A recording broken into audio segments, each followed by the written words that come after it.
Uh, yeah. Uh, What's All right. going on, Denver? What's going on, Metro? We are here All right. live in the studio. I am here for the Get Right Mind Body podcast. I'm here by myself today, rocking it in. Leo is studying. Let's get on it. My girl asked me what I wanted out of life and shit. I told her a place to raise my kids where police would not approach them, and they can rest in peace without circles from the vultures, and never be beaten just for speaking on their culture. And this to me seems like the way that life's supposed to be. And every day I get a little bit closer, but the devil trying to. What's going on, everybody? What's crack-a-lackin'? What is new? I'm here live in the studio, Tuesday at 2. So we're keeping this thing rolling. So since I'm here today without my main man Leo, who is studying for a test right now, I would just like to go over just a little bit of history about myself, just to give a little bit of background. So I am an exercise science major at Metro State. I am a respiratory therapist. I work at an orthopedic hospital, and I wanted to kind of go through my journey in life as far as my education goes, because I was looking recently at a statistic, and the statistic was the dropout rate here at Metro, or excuse me, not the dropout rate, but the graduation rate, which I don't know if the inverse of the graduation rate is the dropout rate, but I maybe there's some other factors like transfers or something that might be involved. But either way, I looked at the statistic right before coming in the studio, and it's 24% is the graduation rate of students here at Metro. And I thought, man, that seems awfully low. I don't know what the national average is. I don't have that information, so I'm not sure. But it got me thinking, like, what are the things that contribute to people dropping out of college? And I got a list, and here's a list of things that people drop out of college for. And some of these probably won't be a surprise because I think a lot of us have been there. So number one is financial issues. So financial issues are something that everybody in college obviously deals with. It's hard to work. You aren't in your career yet, so you're not necessarily getting paid for what you're learning, and there's a lot of time demands, and it can be so expensive. I mean, I know I have a career, and even right now I'm doing this on college loans because who can afford it? So that's pretty easy to understand why people would drop out for financial reasons. Another one is poor secondary school preparation. You know, this seems like something that's hard to address. How do we prepare students better for college and for life? And so this is like a bigger debate than I'm trying, or this is a bigger issue than I'm trying to tackle on the show today. But you know, certainly our educational system could always be better. But I am not here to cast blame on the education system, but I'm sure we can do better, and hopefully we will do better. Conflict with work or family commitments. This was a real struggle with me when I was going through school, because my mom was sick for much of the time, and it got really, really challenging, so I can totally understand that. Increasingly failing courses. I mean, that's I would probably drop out too if I was failing all my courses. Hopefully I would find a way to pass my courses, but I think that, you know, passing your courses, it's if you are not a good student, my experience with how college is now compared to 2000 when I graduated high school. Um, college used to be you live or die on your test.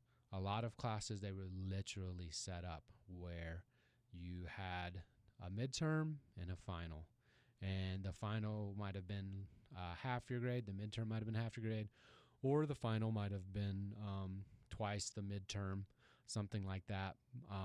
But it seems like I haven't had one class since I've been back in school that has that kind of format, and I think it's better. So you do a lot more presentations, a lot more papers, a lot more things like that, which I know can be daunting to a lot of students. But the way I've always looked at it is, yes, it's challenging to get all of that done, but when you get that syllabus at the beginning of the year, when you look at that stuff, just realize those are just points for you to help cushion your grade for the tests, which are hard. But you have time with projects, you have time with papers, and you have time to get, to really work through and get things done. So, I would encourage people when they get their syllabus and see the projects that are due, just start chipping away at them in very small ways until they become manageable. Another thing that causes people to drop out of school is lack of quality time with teachers or counselors. I have never been one for quality time with teachers or counselors. I would rather just go to school, get my stuff done, and email's great. I love emailing my teachers about questions I have. I'm not huge on spending a lot of time with the counselors or the teachers unless it's necessary. So I understand, but I understand some students do need that like hands-on guidance and need to have teachers or counselors available to be able to guide them along. So a demotivating school environment. There are, schools have energy. I think the energy here at Metro is great. I would highly encourage anybody to go to school, not just at Metro necessarily, but also just any of the 3 schools on the Auraria campus. And for those that are unfamiliar with the Auraria concept, there's 3 universities on this campus. There's one that is the Community College of Denver, CCD. There's also DU. Not DU. There's also so there's Metro State of Denver, Community College of Denver, and University of Colorado Denver. So those are the 3 universities here on campus. And I think the energy here is really, really good. So I don't know how much that's contributing to it. Lack of student support would be the last thing that our students are struggling with, that's causing dropouts. And that's not specific to Metro State. These are just overall. But the one I really wanted to talk about today was the student is not sure or convinced with the major. This is the one I really wanted to talk about because I feel like this one is the one that is the most, I will say, I think it's the most senseless way for somebody to drop out of school, because it's so hard getting into school. It's so hard getting just your foot on the path to success, that once you get on it, I really hope people just continue their education and don't just drop out because you get frustrated on picking the wrong career. And so just a little bit of education on my history, my background. So I didn't prepare myself for college at the end of my high school career. Where I lived in Georgia, they had something called the Hope Scholarship, and the Hope Scholarship was great because all you had to do, it was created from the Georgia Lottery. They started the Georgia Lottery there, and from the Georgia Lottery, they developed a scholarship that at the time it was implemented, all you had to do was have a 3.0 in the state of Georgia, and you were able to go to any state university, any full-time, or any university in the state, and they would pay your full ride, and all you had to do was maintain that 3.0, which is very attainable. So I was fortunate enough to be able to take advantage of that when it first came out. And so I had an opportunity to go to the University of Georgia, and I blew my opportunity because because I waited too long getting my transcripts in order and everything like that to get in there and get accepted to the school. My first SAT score was not very good. I wanted to be the bar to get into Georgia is over 1,000, so I studied really, really hard. I took my SAT and I got a 990, and so it was pretty frustrating, pretty humiliating to get 10 points less than what my goal was. So I did decide to take it again over that summer, but at this point, a lot of my friends had already been accepted to the University of Georgia or whatever schools they were applying to.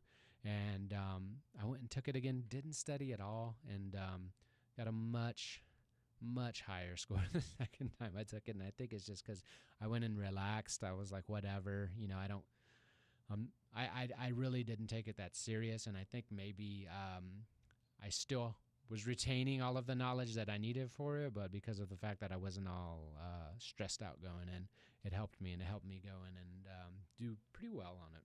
So because I dragged my feet, I did not get into the University of Georgia. So I did want to move to Athens, Georgia, because I loved Athens, Georgia. It's got a great music scene. It's a very fun town. They love college football, and so I decided to go to Athens Technical College, which is just a 2-year technical college. I didn't know what I wanted to study, so I just took part-time classes, and I started out at first. I think I was going to go into computer science was my initial thought, and I took a couple of I took the intro to microcomputers class and decided this is not for me. But I was already there. I was already in school, and so I took a psych class, and I love psych, so I changed to psych major. But I stayed there a year, and then I moved back home, and then basically just lived in my parents' house and did absolutely nothing for one straight year. During this time, I was working a lot, though. I did a lot of delivery driving throughout my college career, and I started my first job I ever got. I was at the age of 16. I got a job delivering Chinese food, and I kept that job until the age of 26, like right before I got into respiratory school. I continued to work that job. Overlapping that job, I delivered for several other places. I delivered steak. I delivered country cooking, Southern food, soul food. I delivered burritos and pizza, obviously. And Leo is also a delivery driver, so yet another reason why we are kindred spirits in a sense is because we have a little bit of a similar background in that if you it's a fun job delivering food, but it does wear you down, and it does wear your car down mostly.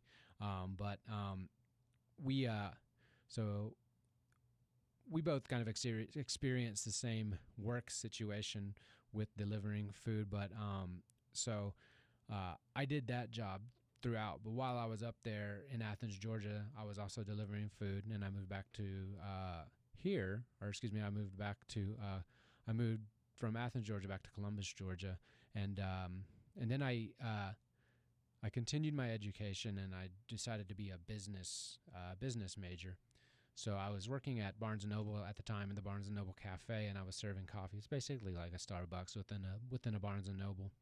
And it took me 3.5 years to get that associate degree in business management. Is management and supervisory development. And it was kind of deflating because when you have a general degree like that, like a business degree or just a general degree in anything, and you're not specialized to do something or licensed to do something, it can be a little deflating when you graduate. So I used to serve coffee all the day. There was a Circuit City, which I don't even think Circuit City's around anymore right now, but there was a Circuit City at the end of the block, and the GM of Circuit City used to come in every day and get coffee, and we'd just talk a lot. And he was kind of like trying to steal me from Barnes and Noble to Circuit City, and he was like, "Hey, you know, if you'd ever like to change things up and come down and work somewhere else, you can come down and work at Circuit City, and you know, I'd be glad to have you." And so I asked, I said, well, I'm about to graduate in 6 months with a associate degree in business management. I was like, would that guarantee me a higher starting pay or a better position? The guy was like, no. And so I was like, wow. So I've spent 3 years working on this degree, and this guy's telling me immediately, like, I can't even get like a better pay at Circuit City with it. And so that was kind of frustrating, and it immediately made me realize that I'm going to have to go back to school, and I'm going to have to get licensed to do something. And so my mom was sick at the time with Huntington's disease. And for those that are unaware, Huntington's disease, it's a degenerative brain disorder. It is hereditary, and it does run in my family. And she had been suffering from Huntington's disease for a few years. I think she was probably diagnosed in 2000, so, you know, this was maybe going on 3-4 years. But after I got my degree in business management, I was helping her do exercises at the house, and she was like, wow, you'd be a really great physical therapist. And I was like, yeah, that sounds great. You know, maybe I should look into that. So I'd already spent 3.5 years at Columbus Technical College getting my associate degree in business, and I thought, well, let me look into what it takes to become a physical therapist. So I looked into a program at Tuskegee, a physical therapy program, and I was going to go there. At the time, there was a rumor. Tuskegee is what's known as a historical black college, and I was told that you could apply there. I could apply there as a minor and could possibly get into the school and possibly even a scholarship. I could apply there as a minority. So I was told this, and apparently the rumor was true at a certain point, but at the point I was trying to get in there, they had stopped doing that, which is probably fine because it sounds ridiculous anyways for me to be able to get into a school as a minor. But I guess just demographically, technically, I would be classified as a minor at a historic black college. But so I looked into getting in there, and I realized that the program, like, I was going to have to go to school for 3 years on the track just to get my, get the bachelor's degree that they required. And, like, one of the things that they required was, so I had to do arts and crafts. And at this point, I don't know, I'm like 22, something like that. And, it's not one class, arts and crafts. It's 2 different classes I would have to take. I would have had to spend a semester doing arts and a semester doing crafts. And I just thought, I don't know if I have that level of commitment in me. So I decided, you know what, let me just go ahead and look into getting into something else. So at Columbus State University in Columbus, Georgia, they had a satellite program with the Medical College of Georgia, and the Medical College of Georgia, which is in Savannah or Augusta? I can't remember. On the opposite side of the state, either way. And I think it's probably the second best medical school in the state after Emory. And so they had a satellite program where you could do an associate to master's program and get in to an occupational therapy program. and I could just apply my associate, take the prereqs, and then I could be an occupational therapist. So I was like, well, yeah, let's do that. So I was taking the prereqs to get into that program, and the program shut down. Like, I needed 7 classes, I think, and I would have had an associate to master's program. So when the program closed down, I was like, okay, what do I do now? My friend Dean was in the program, was trying to get in the program with me. He had gone to the first school that I went to, Athens Tech, and he had gotten a degree in respiratory therapy. And so I had no idea what respiratory therapy was. I just knew he was like a nurse. He worked in the medical field, and, you know, he had gotten his degree from Athens Tech in respiratory therapy, which I knew nothing about. So he was like, you know, I know the people at the program. I can help get you in it if you'd like to become a respiratory therapist.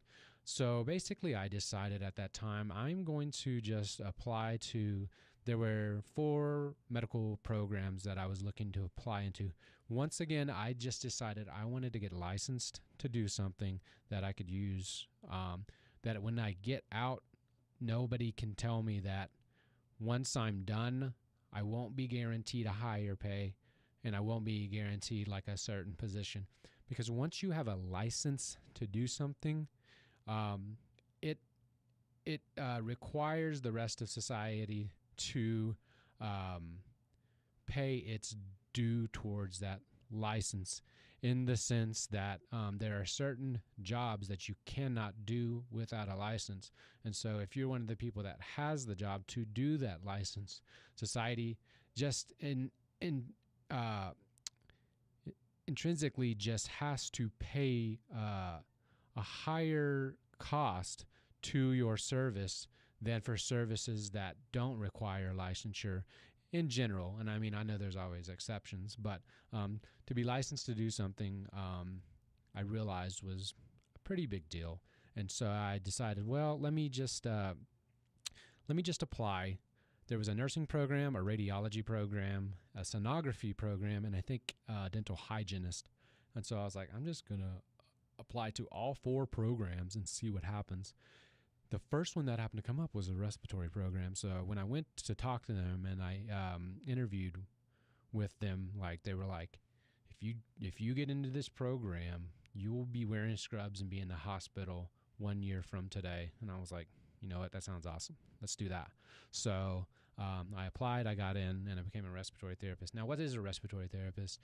Usually when I tell people what I am, like, they're like, oh, what do you do for a living? And I'm like, I'm a respiratory therapist. And they're okay, well, what do you do? So a respiratory therapist, you're kind of like a nurse for the lungs. We work hand in hand with nursing and under a doctor, PA, or NP.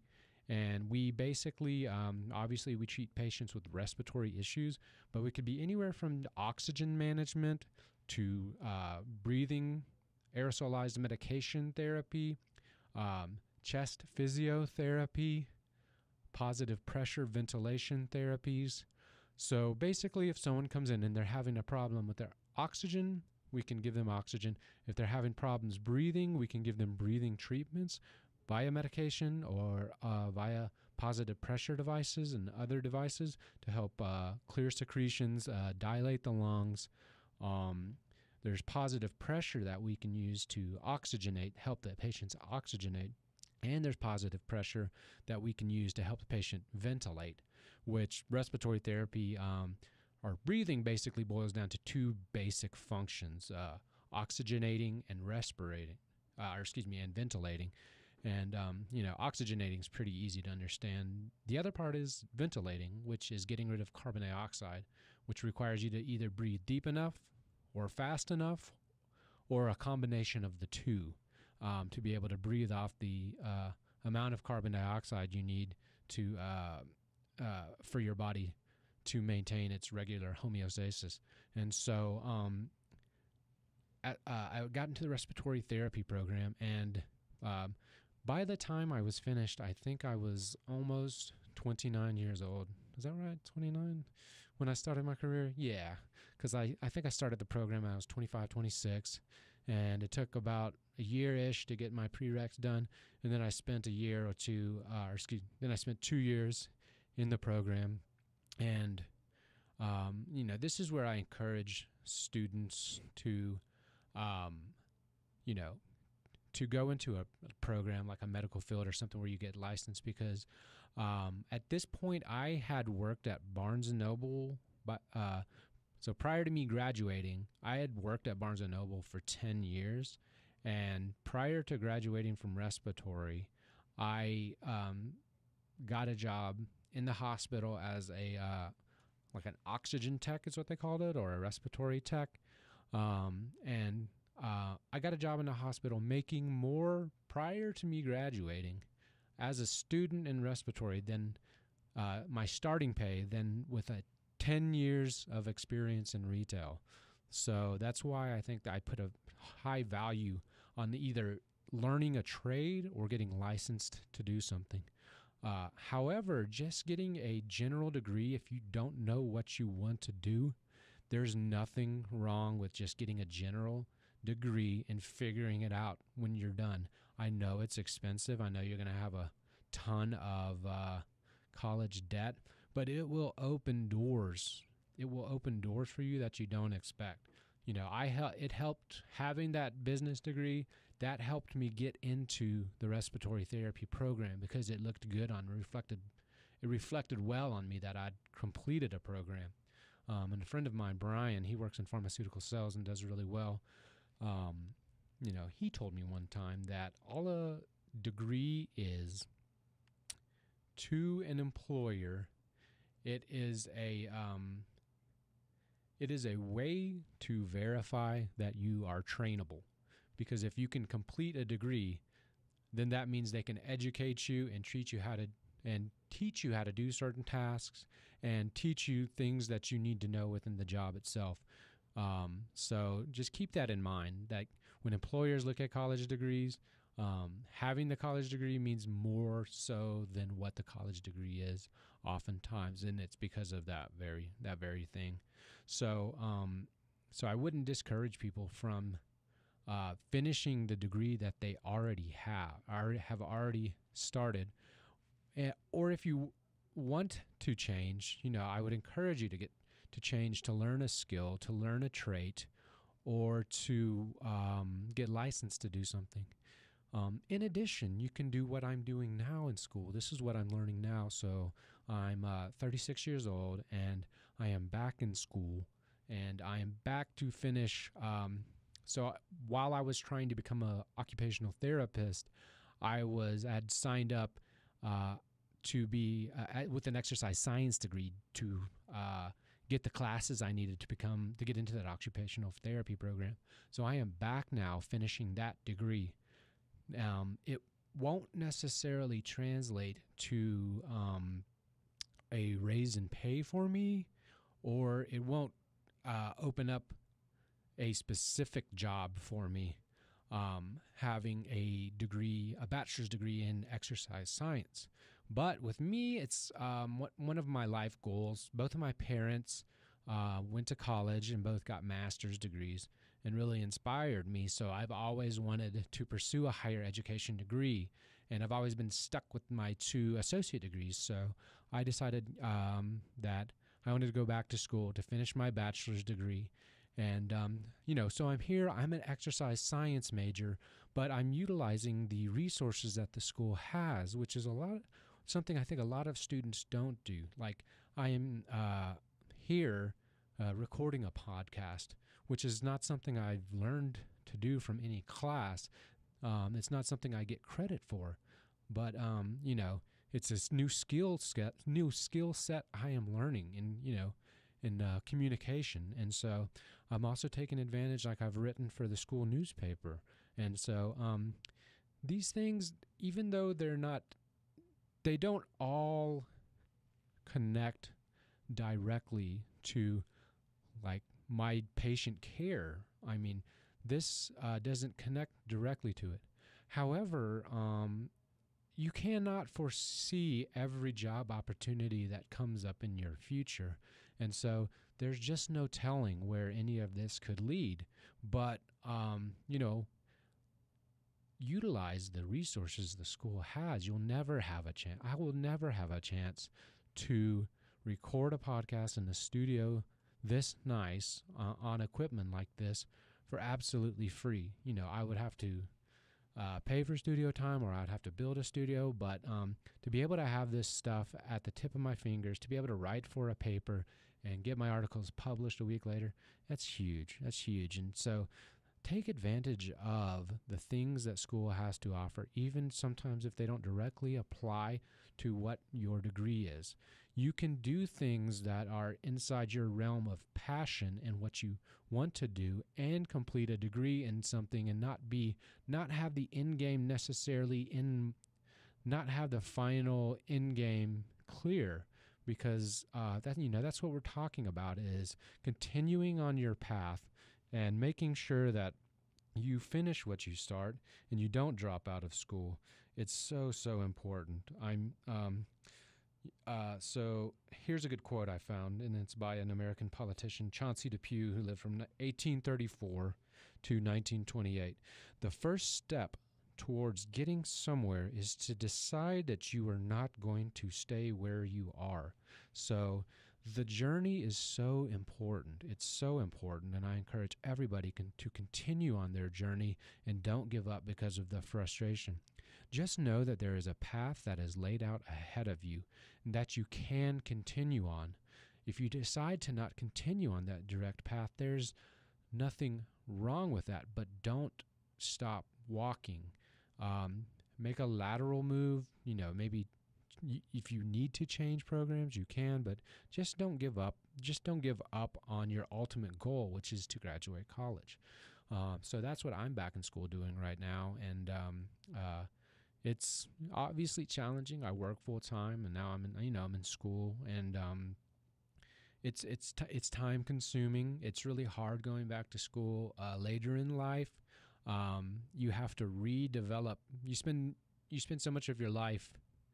By the time you're in your early 20s, you've spent so much of your life in school and studying that that reflex is a lot fresher.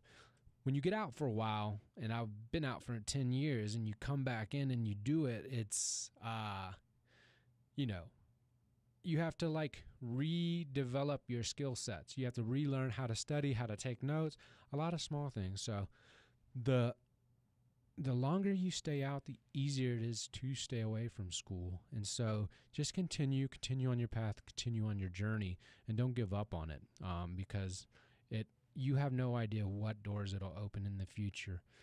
You have no idea. So just continue on that path and don't give up on it. I continued, so I got my degree in respiratory therapy, and that brought me out to Colorado, and I'm glad to be out here. Glad to be doing what I'm doing. I love my job and I love my work, and I really encourage everybody out there to continue to look at what the university has to offer. Decide what you're passionate about in life, and decide what is something that you can earn a check at. Because after I became a respiratory therapist, I didn't decide, okay, this is it. This is what I'm going to do for the next 30 years, and that's it. When I started respiratory therapy, a lot of people I worked with were less than 5 years from retirement, and they had worked at the same hospital for a long time, and a lot of people honestly were a little burnt out on the job. And so I got to witness what that was like, and I was like, I don't know what I want to do with this career. I do know that I want to avoid as much of that as I can, because I don't want my job I don't want my career to end with a fizzle, like how it started with a bang, and it's so exciting when you first get into it, and then by the end of it, you're just over it and don't want to do it anymore. So I'm continuing to learn. I'm continuing to pursue my education. I'm continuing to develop skill sets, and I'm continuing to grow professionally as best I can. So I wanted to thank everybody for listening today. We are here live every Tuesday at 2. This is the Get Right Mind Body Radio podcast. And yeah, Leo will be back next week, and we're gonna continue on our 7 Habits of Highly Effective People and that series, and talk about some other things. You can find us on mymetmedia.com/listen. The Get Right Mind Body podcast. So we have a YouTube channel, Get Right ! You can find Leo at Leo Cop Fitness. You can find me on social media at JRyanRichie1. And yeah, just look for us out there if you see us on campus and you'd like to introduce yourself. We'd love to meet you, to talk to you, to learn about you. We're here to grow, to learn, to ask questions, and to see where this education takes us, and how we can implement it in our lives, and how all of us can become better, functioning, growing human beings. So thank you, everybody, and thank you for listening.